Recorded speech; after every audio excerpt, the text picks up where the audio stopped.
just can't wait no more. Let's fast forward straight to the dance floor, no passport. Take you on tour, let's transport straight to the course. I can't wait to see how you move. What time is it? It is MCP time. That means it's Federico Pezzotta and Alesandro Paladini right here at the 2025 Munich Show. Let's go in to check out what MCP has brought to this year's show. Federico, hello. Good to see you, my friend. Alesandro, how are you? Good to see you. Good to see you. Well, Federico, I see you have a new holder for the doors of the cases. Yes, exactly. That is very special. Yeah, this is an automatic door. I mean, everything is organized in a perfect way. So I have to stay here. I don't have to move. But the best thing is I that can keep with the hands, but it's yeah. not so. No, it's not so useful. not, yeah. It's very useful. And very I funny. tell you the worst. I cannot even touch the pieces I want to present because he told me, don't touch. They are on a clutch mount. You will be never able to put them back. So don't In the touch. meantime, you have to keep the showcase open. Yeah, I'm very sorry for that, but I have to follow his suggestions. Of course. Yeah. So I'm happy to show you this magnificent sulfur piece from Sicily. Classic. Yeah, this is a gorgeous piece. Perfect, sharp, the quality without asphalt. I like the ones with asphalt a lot, but I know that the public is in general preferring these are bright yellow, and actually the sulfur is the ultimate yellow mineral. Yeah. But it's nice to have the variety available. Yes, and of course. You know, to see one so clean and bright like this, we haven't seen this in a while. Yeah. And so this makes it very special. Yeah, and this is coming actually from a famous pocket which produce exactly this specific quality. People which are deep in the knowledge about sulfur knows exactly which pocket was it when it was found and what was the production and so on. And this one of the best pieces ever found in this specific pocket. Does the pocket have a name? I don't know if c'era un nome. There was a name for the pocket which produced this specific. No, I don't There's believe. never been named, but everybody. I don't believe. Yeah, but it's like a thumbprint of the pocket. Exactly. Some fake news said something like was from Cento Carusi, but is kind of a fake news, fake name. Okay. Yeah. In any case, there is another very important point about this piece. This is a pristine natural piece because there was a time in which people were scared about collecting sulfur crystals, and for instance, the clean one like this, because there was some production in the past, I believe in 1986. In the late 80s, right. In the 80s, in which a certain guy, which name was Martinat from the Torino area, he was a chemist, and he had the idea of producing crystals, synthetic crystals of sulfur on matrix from Sicily. So this created a long story. I don't want to tell you the story now. It was reported on Mineralogical Record through Renato Pagano article.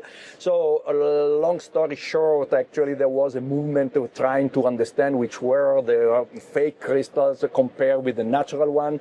And there was also a geochemical study in which studying some isotopes, it was possible to divide the population of the synthetic ones from the population of the natural ones. In any case, this remain a quite complicated way, but I can guarantee you that after a lot of experience observing crystals and specimens, there are people like me now able to recognize right away if the piece is natural or not. So you can site identify whether it's natural or not? Absolutely, yes. Okay.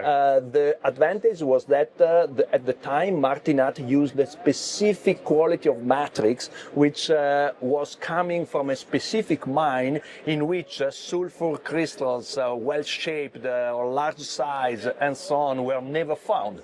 So when you identify this specific type of matrix, you have the guarantee that these are fakes. So it's the matrix that gives it away, not the crystals, the sulfur crystals themselves. Actually, having some experience, also the crystallization is telling you a lot. I Okay. mean, the crystal grown in this specific synthetic way were characterized by some crystal forms which were not the classic ones. So combining the matrix with the shape of the crystals and the position of the crystal on the matrix, because you have also to understand that some of the matrix were broken off from big pieces, and the crystals were sometimes growing on the broken surfaces. And this was an additional way to tell about this fake crystal. Now, was it always on the white matrix? Yes, they were all on white matrix from this specific mine. The name of the mine was Floristella.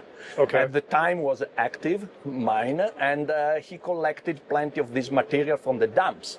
And this characterized this specific material which was produced in his laboratory. Okay, so for collectors out there that want to acquire a crystallized sulfur on white matrix, how can they know or find out whether or not the specimen they're considering is real or manufactured leftover from the 80s? Good question. I would need to make a complete teaching about that. Okay, This is something I can explain maybe in half an hour or 1 hour, having examples in my hand. And in the Milano Museum, I accumulated a group of synthetic pieces right to have the comparison and for teaching people how to distinguish. In any case, for free, every time somebody would like to submit to me a question about if the piece is natural or not, I always gave my opinion, which I am sure is a so someone can reach out to you, and you're willing to take the time to analyze it, even if it's just a photograph? You need to see it in person. In general, I can identify through a photograph. Wow, yes, okay. In general. In some cases, I need to inspect the sample in my hand. Okay. Yeah. Well, just to forewarn you, this might be a good subject for you to give a presentation on at the Tucson Fine Mineral Gallery some year. Oh yeah. I developed over the years a lot of experience on that because I collaborated also for quite a long time with Renato Pagano. Sure. I had his Fantastic man. great luck. Sure. And we had very long discussions about how to identify the sulfur, the natural from the synthetic ones. And he had his own theories, and so we discussed quite a lot. Because if you read his paper on a mineralogical record, actually, he ended the paper with a sentence which was a little bit tricky, in which he did not clearly said if it was possible or not. Okay. So this created a lot of troubles in the market. But then this was the first time in which this problem was really disclosed, and this activated a lot of discussion, and these discussions gave the opportunity of creating a method to distinguish the natural from the fake. I love it because you and Pagano were such good friends that this is an opportunity for you to finish that discussion that he started with the article. Yeah. There is. This is bringing me to my mind some funny idea that when a person like Pagano is passing away, unfortunately, we don't have a system to push download and get his knowledge report. This is terrible. When a person like this, and you know that the person like this, when he passed away, he brought with him a lot of information which were not taught to people. It was the same thing when Federico died. That's when Blue Cap started, because I looked at all the information we lost there, and I said, somebody needs to start documenting this. Exactly. So, we're thinking the same way. So, for the viewers at home, I'm going to say, be prepared. Someday, we're going to have you follow up with a presentation at the gallery. I would be very glad about it. Fantastic. Okay. Great. So in any case, this remains one fantastic piece, and as I told you, this is guaranteed completely natural. And I would like to move to another piece. Still, I cannot touch because Alessandro told me that it is on a hands close, off. and I cannot touch it because otherwise I would not be able to put back.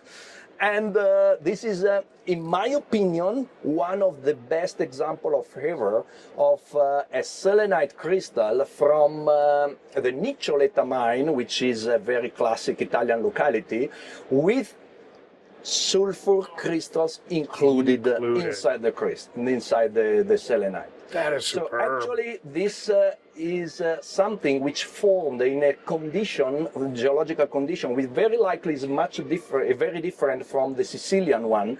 I mean, this is an ore deposit rich in pyrite, and the sulfur very likely formed for the alteration, hydrothermal alteration of the pyrite, where the iron was separated from sulfur, and sulfur crystallizes as a native element in the fluids, and the selenite including the sulfur crystals inside. So this is a perfect signature for this specific locality, and so the selenites are distinctively different from the selenites from every other place. And this is one of the 3, 4, 5 best example of ever from the mine. That's great. I was going to ask you how many pieces you've seen like this, and maybe 5, 6 pieces. At this level, I know 3.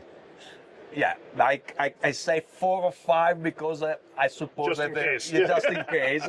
And of course, minor pieces with this feature were found in some quantity. There were hundreds of crystals found. And another very important point is that the condition of the crystal is very good on all sides. It is a floater. And also this is another important point because these crystals were found only during the major period of activity of the mine. So they were collected by the miners in very bad situations and in a period in which they were not allowed to collect. And most of the crystals are heavily damaged. Sure, but course, this is one of the pieces which survived to this process, and now it is So it makes here. it even more rare. Yeah, and actually this is coming also from a very famous Tuscan collection we had the chance of getting some years ago. Superb. That is such an unusual piece. That's really cool to see. From the Tuscany region. Yeah, exactly. Fantastic. All right, so now we're going to hand it over to Alessandro. Yeah. And Alessandro, you're going to take us through. Alessandro, okay, take us through Let's go the ahead. killers that you want to show us from this case. Sure. And then I know we got a couple special things we're going to see in the back. Correct. I will try to stay in Europe. Like we are in the best show in Europe, and I think it deserves to present something from this country. And I have, first of all, an amazing fluorite from Germany. And in this case, as you can see, you have a beautiful specimens with a main twin crystal here. Yes. Flawless, very high transparency, and the crystallization of this crystal is outstanding, especially for the locality. So to have a kind of twin like this one, it's not very common. And to complete the outstanding specimens I'm presenting, you have a combination of beautiful crystal of barytes. That is also a sign of the locality, but is also completing what is an amazing specimens, very representative from the locality. I know a lot of people is well trained to see deep color fluorite, Right. deep blue with a yellow core and beautiful shades of blues. But in this case, I think what is super lovely is the luster and the transparency and also the palish color. I want to point out all the crystals on the matrix are covering the rock. You have the quartz rock you have on the bottom, and I think these improve the aesthetic of the specimens because everything is shining. It just glitters. Yeah. So, as usual, I decide to don't put in a base, in a custom base, because as you can see, need to this hold specimen, it and move it around. yes, and Yeah. you can see this beautiful twin visible from this part, is amazing if you see the specimens in this way, but also when you round the piece and you have this display, you have a better view of the barite and all the 3 crystals. Cool stuff is small, medium, and large, like in a scale, and this one on the right. So I think it's something. Alessandro, I know you pretty well, and I think the real reason you don't have it mounted is you can't figure out which position you like it better. In the past, we've had polls, yes, and people respond. In this case, but I now like to do it you've live. come up with a much smoother Absolutely, response. Yeah, correct. And you see how beautiful it is to handle the pieces? Yeah. Not like Federico is pointing without touching. I like that. That's because you told him you can't. Correct. But it's kind of like a Dreher carving where you can't just look at it. You Correct. need to touch it, and you need to hold it, move it around. Absolutely. And that's where you really start appreciating it. Absolutely agree. Fantastic. And the second specimens I want to present today is from Greece. So from a country not very well represented during the shows. I mean, there is not a big quantity of specimens from this locality, but we are always fascinated about this place, especially from Serifos. Italian people dug a lot in this place. They traveled there just to look at the specimens there. Federico personally also traveled there and dig there. And we had a chance to purchase this piece in a collection, but was not really a collection. I mean, we went to visit this family. The collection was upstairs.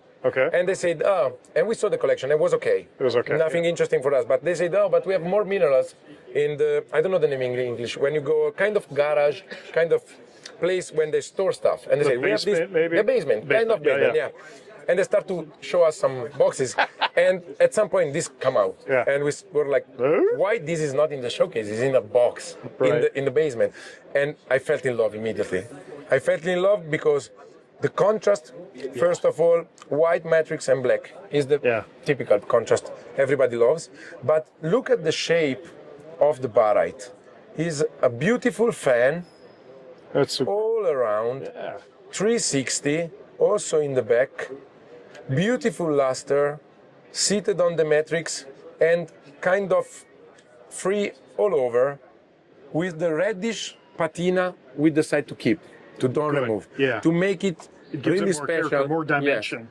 And I think Serifos is absolutely one of the classic locality of European collectors. So it deserved to stay and preserve some of the original condition when they found them. I love it. I don't know exactly when it was dug. I don't know exactly the period, but it was not absolutely recent. So probably it was before the 90s or in the 90s. That is true. This is according to the family and what they said about the collector, the original collector. So I just want to point out something we usually don't see too much. I put my hand like this, there is more contrast. And the size also of the crystals is something make this place special. Yeah. Absolutely. So that helps. usually, I mean, just seeing a photograph of this doesn't do justice. You need to understand the size in relation to like a hand. Yeah, you know, from this beautiful island, you have amazing Prasen quartz, amethyst quartz, Ilvite, a lot of beautiful minerals. And we are always focused to find these kind of specimens because are more rare on the market, and there are some special rules to find them and to put on the market. So it's not easy, you know. And when you have chance to find something like that, I think it deserves a space in your video. Superb. Thank you. Superb. If Thank you you want for now, sharing. we move in the back, and I show you a couple of pieces. I think they are pretty cool. Okay, let's go take a look. Yes, take a look. Let's have a look. So, I will leave this later, and I will start with something with a unique shape, an amazing crystallization, and a beautiful combination of minerals displayed in a beautiful scepter composed by a stalactite of quartz and a beautiful crystal on top of calcite.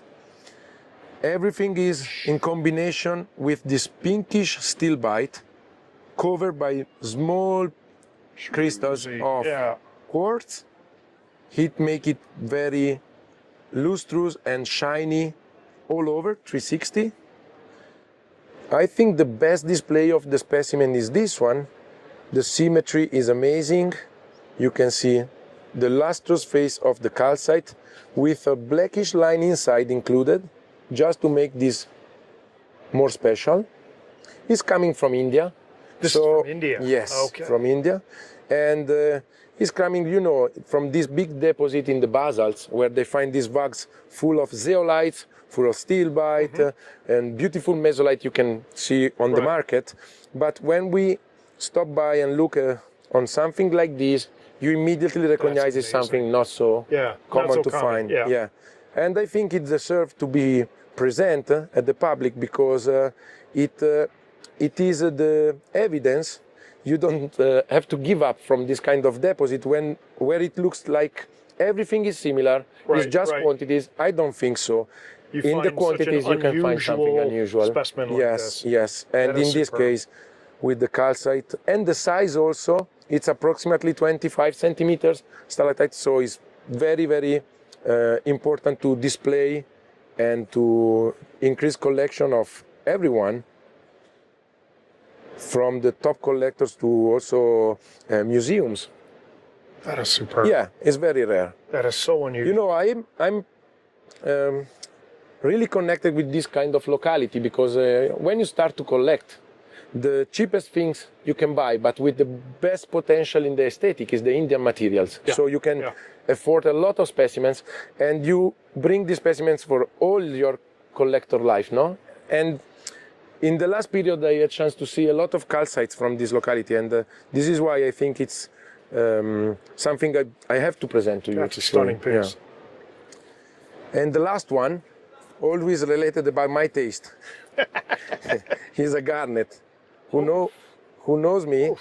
Yeah, I love garnet, and when I had chance to purchase this one, I purchased this one. Was a dream for me, for the size, the luster. It's a beautiful garnet from Afghanistan. It's incredible. Probably not for the color, because when you think about garnet, you want to have something red, or super green, red, or orange, green. Yep. Yeah, something very light and with beautiful colors. In this case, the brown color is not the most attractive in the garnet colors, but in this case with luster. And the size of this crystal, you can see with my thumb, is really huge. Sitting perfectly with all the others sparkling around. And from this locality, I never had chance to see a similar one. Super. It's the first time I see something with this kind of quality and dimension. So from Afghanistan, we recently had chance to see the one with the diopside, reddish with diopside from Lagman, but this is a totally different deposit. So was this new out of the ground? No, this is an old piece. This is an old piece. I know this piece because I knew this piece, and I saw it probably 7 or 8 years ago, and I never had a chance to purchase it. Wow. And after, they go around, and after I had a chance to purchase it, and in the meantime, I had no chance to see a similar one or another one. But you were looking for one. Correct, correct. So I think it's still the best you can have from this locality. Superb. And since it came out of an old collection, I mean, you're not going to find a better one. No, I don't think so. Yeah. Really, really hard. So, these are the two pieces I think deserve a spot in your video. Well, you guys, as usual, have not disappointed. So thank you very much. Thank you so much. So thank you very much to spend your time to stay here and to visit us. We are tight in our back room. It's full of stuff. We have to thank you, everybody who is dropping stuff for the lab. Thank you very much. We are tight and tight and tight. So this means we are successful, I think, in the lab. So absolutely. So let's see. Come see MCP. Next show will be Tucson at the Tucson Fine Mineral Gallery. Hopefully with a lot of news, but we are working hard on that. So you will have fun. Awesome. Okay? All right, guys. Thank you. See you, my friend. Thank you very much. Cheers. Ciao. Sound waves, but I'm still in tune. Head rest, but I keep my cool.